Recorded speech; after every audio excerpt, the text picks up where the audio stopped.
Assalamualaikum dan salam sejahtera bagi kita semua. Kali ini kita akan membahas mengenai ragam pencemaran berdasarkan jenisnya. Tahukah kamu, pencemaran dibagi menjadi 4 macam. Yang pertama pencemaran udara, pencemaran air, pencemaran tanah, dan pencemaran suara. Kita masuk ke pencemaran udara. Polusi udara terdiri dari bahan kimia atau partikel di atmosfer yang menimbulkan ancaman kesehatan dan lingkungan yang serius. Tapi, apa yang menyebabkan polusi udara? Dan apa artinya bagi planet kita?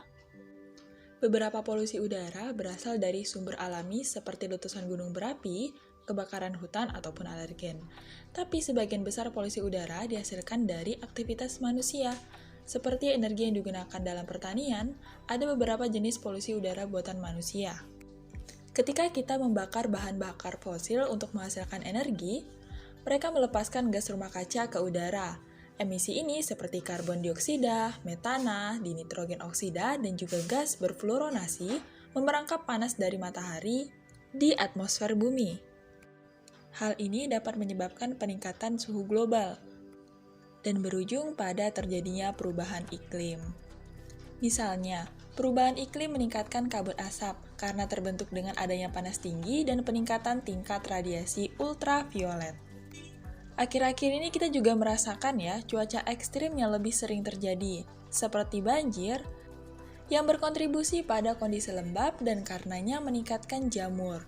Cuaca yang lebih hangat juga menyebabkan musim serbuk sari yang lebih panjang, dan karenanya produksi serbuk sari lebih banyak. Asap adalah jenis polusi udara yang mengurangi jarak pandang dan memiliki efek kesehatan yang serius. Adapun beberapa zat yang dapat menyebabkan pencemaran udara seperti karbon monoksida. Zat ini tidak berwarna dan tidak berbau. Biasanya bersumber dari pembakaran tidak sempurna yang mengandung karbon atau bahan bakar fosil seperti minyak bumi. Selanjutnya ada nitrogen oksida yang berasal dari alat transportasi seperti kendaraan bermotor. Gas ini tidak berwarna dan tidak berbau. Gas ini sebenarnya tidak berbahaya, namun dalam konsentrasi tinggi dapat menyebabkan iritasi mata dan juga gangguan sistem saraf. Gas ini juga dapat menyebabkan terjadinya hujan asam sehingga menyebabkan korosi logam. Zat selanjutnya yaitu klorofluorokarbon atau CFC yang terbentuk dari 3 jenis unsur. Gas ini biasanya dimanfaatkan sebagai gas pendorong dalam kaleng semprot atau aerosol dan pendingin dalam lemari es dan juga AC. Apabila zat ini terakumulasi sehingga naik ke atmosfer dapat menyebabkan menipisnya lapisan ozon, sehingga menyebabkan semakin tingginya intensitas paparan sinar ultraviolet ke bumi dan memicu terjadinya kanker kulit dan juga kerusakan mata pada manusia. Gas penyebab pencemaran udara yang lain yaitu gas rumah kaca dan belerang oksida yang akan kamu pelajari melalui sumber bacaan. Selanjutnya yaitu pencemaran air. Pencemaran air adalah masuknya makhluk hidup atau zat lain ke dalam air yang menyebabkan kualitas air menurun ke tingkat tertentu sehingga tidak dapat berfungsi sesuai peruntukannya. Pada setiap tahunnya, sampah plastik masuk ke laut dari darat setara dengan 5 kantong plastik berisi sampah untuk setiap kaki garis pantai di dunia. Seiring berjalannya waktu, plastik kemudian menjadi potongan-potongan kecil yang kemudian dicerna oleh makhluk laut dan terakumulasi ke hewan-hewan laut yang berukuran besar.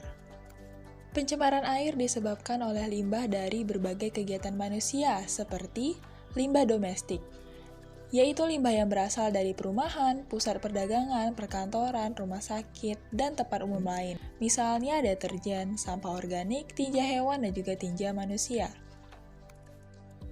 Lalu limbah industri, yakni limbah yang berasal dari industri atau pabrik.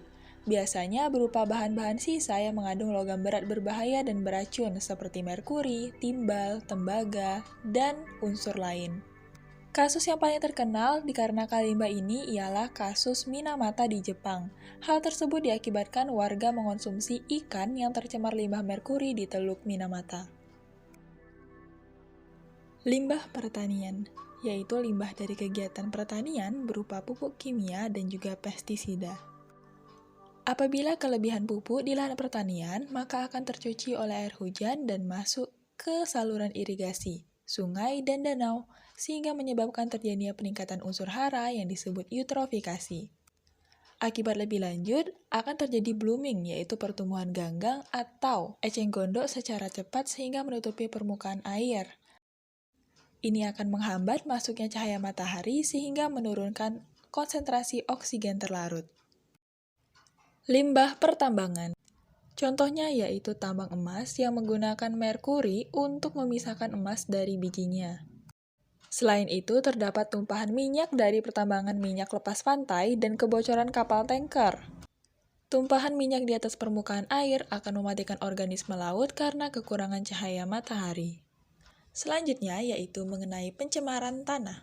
Dapat menurunkan kualitas tanah kita, kemudian meracuni makanan yang kita makan, air yang kita minum, dan udara yang kita hirup. Hal ini karena tanah memiliki potensi yang besar untuk menyaring kontaminan dan mendegradasi, serta menurunkan efek negatif dari polutan. Namun kapasitas ini dapat terbatas karena adanya pencemaran akibat aktivitas manusia. Selanjutnya yaitu pencemaran suara. Tahu nggak sih, suara yang kamu dengar barusan ternyata termasuk pencemaran suara. Mengapa ya? Berdasarkan durasinya, pencemaran suara dibedakan menjadi 4. Yang pertama adalah kebisingan impulsif, yaitu kebisingan yang terjadi dalam waktu singkat dan biasanya mengejutkan. Yang kedua adalah kebisingan impulsif kontinu, yaitu kebisingan impulsif yang terjadi terus-menerus namun hanya sepotong. Yang ketiga adalah kebisingan semi-kontinu, yaitu kebisingan kontinu yang hanya sekejap, lalu hilang dan muncul lagi. Dan yang keempat adalah kebisingan kontinu, yaitu kebisingan yang datang secara terus-menerus dalam waktu yang cukup lama.